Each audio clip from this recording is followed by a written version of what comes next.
श्री स्वामी समर्थ. थांब, व्हिडिओवर ढकलू नकोस. हो, तुला सांगतोय थांब. आज आम्ही स्वतःहून तुझा रस्ता अडवून उभे राहिलोय. तू आमच्या मार्गाला लागलास ना, मग आता आमच्याकडे दुर्लक्ष करून कुठे चाललास? आज आम्ही तुला थेट निरोप पाठवला आहे. मोबाईल बाजूला ठेवणार होतास ना, पण थांब. आधी आमचे हे 23 शब्द कागदात कोरून घे आणि मगच पुढे जा. लेकरा, तुझ्या आयुष्यात जे काही अचानक घडतंय ना, ती अचानक नाही. ती आमची तुला योग्य मार्गावर आणण्याची छुपी योजना आहे. तू मंदिरात येऊन आमच्याकडे काय मागावे हे ठरवण्यापूर्वीच तुला नक्की कशाची गरज आहे याची व्यवस्था आम्ही करून ठेवली आहे. लोकांच्या गर्दीत जेव्हा तुला स्वतःचीच ओळख हरवल्यासारखी वाटते, तेव्हा शांत बसून आत डोकाव. तिथे आम्ही तुझी वाट पाहत बसलोय. ज्या सुखासाठी तू आज एवढा तळमळतो आहेस ना, ते सुख मिळाल्यावर तू आम्हाला विसरणार असशील तर ते सुख आम्ही तुला कधीच देणार नाही. कारण आम्हाला तुला गमवायचे नाही. आयुष्यात जेव्हा सगळे रस्ते बंद होतात, तेव्हा समजून जा की आता माणसाचे प्रयत्न संपलेत आणि आमची चमत्कारिक सृष्टी सुरू होणार आहे. तुझ्या डोळ्यातून पडणारा प्रत्येक अश्रू जमिनीवर पडण्यापूर्वी आम्ही आमच्या हातावर झेलतो. तुझा हिशोब आमच्याकडे सुरक्षित आहे. काही गोष्टी आम्ही तुझ्याकडून हिरावून घेतल्या, कारण तुझ्या हातामध्ये त्यापेक्षाही मौल्यवान काहीतरी देण्याची आमची इच्छा आहे. तुला बदनाम करण्याची आणि तुझा छळ करण्याची काळजी तू करू नकोस. काळाच्या पाठीवर त्यांचे न्याय आम्ही स्वतः लिहिणार आहोत. अरे, ज्या सृष्टीचा श्वास आमच्या इच्छेने चालतो, तिथे तुझ्या छोट्याशा आयुष्याची नौका बुडेल कशी?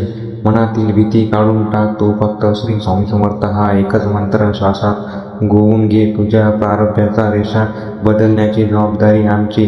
कधी आम्ही तुझ्या प्रार्थना लगेच पूर्ण करत नाही, कारण आम्हाला तुझा हट्ट नाही, तर तुझा आध्यात्मिक विकास करायचा असतो.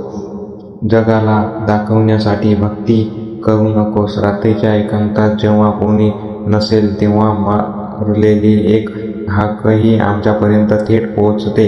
तुझ्या घरात चाललेल्या पैशाची आणि आरोग्याची लढ लवकरच संपणार आहे. आम्ही स्वतः तुझ्या उंबरठ्यावर आशीर्वाद ठेवून गेलोय.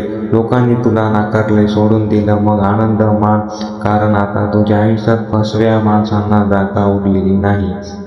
मनाचा नकार आणि बुद्धीचा अहंकार जेव्हा गळून पडते, तेव्हा तुला प्रत्येक कणात फक्त आणि फक्त आमचंच अस्तित्व दिसेल.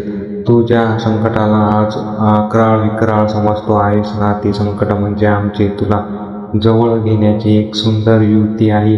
तुझ्या पूर्वपुण्याशिवाय तू आमच्या मार्गाला लागलाच नाहीस. हा मार्ग मोक्षाचा आहे, संभ्रमाचा नाही. ज्यांनी तुला रडवलं त्यांना आम्ही शिक्षा करूनच, पण तू मात्र त्यांच्यासाठीच मनात राग ठेवून स्वतःचे पुण्य कमी करू नकोस. तुझ्या आयुष्यातील सर्वात मोठी पहाट अगदी जवळ आली आहे. म्हणूनच सध्या काळोख जरा जास्त घडत वाटतोय. धीर धर. माणसाच्या दरबारात न्याय मागून दमलास ना, आता आमच्या दरबारात इथे कधीच अन्याय होत नाही. तुला वाटते की तू एकटा आहेस? डोळे बंद कर. तुझ्या पाठीवर जाणवणारी ती उबदार जाणीव म्हणजेच आमचा हात आहे. आम्ही दिलेल्या दुःखातही एक गूढ सुख लपलेलं असतं. ते तुला भविष्यातील मोठ्या संकटांपासून वाचवत असतं. आता हा व्हिडिओ संपेल, पण आमचा तुझ्यावर लक्ष कधी संपणार नाही. नेहमी लक्षात ठेव. भिवू नकोस. मी तुझ्या पाठीशी आहे. बस, आता आमचा हा निरोप मिळाला ना, मग आता चेहऱ्यावर एक सुंदर हसू आण आणि तुझ्या पुढचा प्रवास सुरू कर. आम्ही सदैव तुझ्या सोबतीला आहे. भक्तांनो, साक्षात स्वामींचा हा संदेश जर आज तुमच्यासाठीच होता असं तुम्हाला वाटत असेल, तर कमेंट बॉक्समध्ये श्री स्वामी समर्थ लिहून स्वामींचे आभार माना. हा व्हिडिओ गरजू स्वामी भक्तांपर्यंत नक्की पोहोचावा. शेअर करा, व्हिडिओला लाईक आणि चॅनलला सबस्क्राईब नक्की करा. अवधूत चिंतन. श्री गुरुदेव दत्त. श्री स्वामी समर्थ महाराज की जय. धन्यवाद.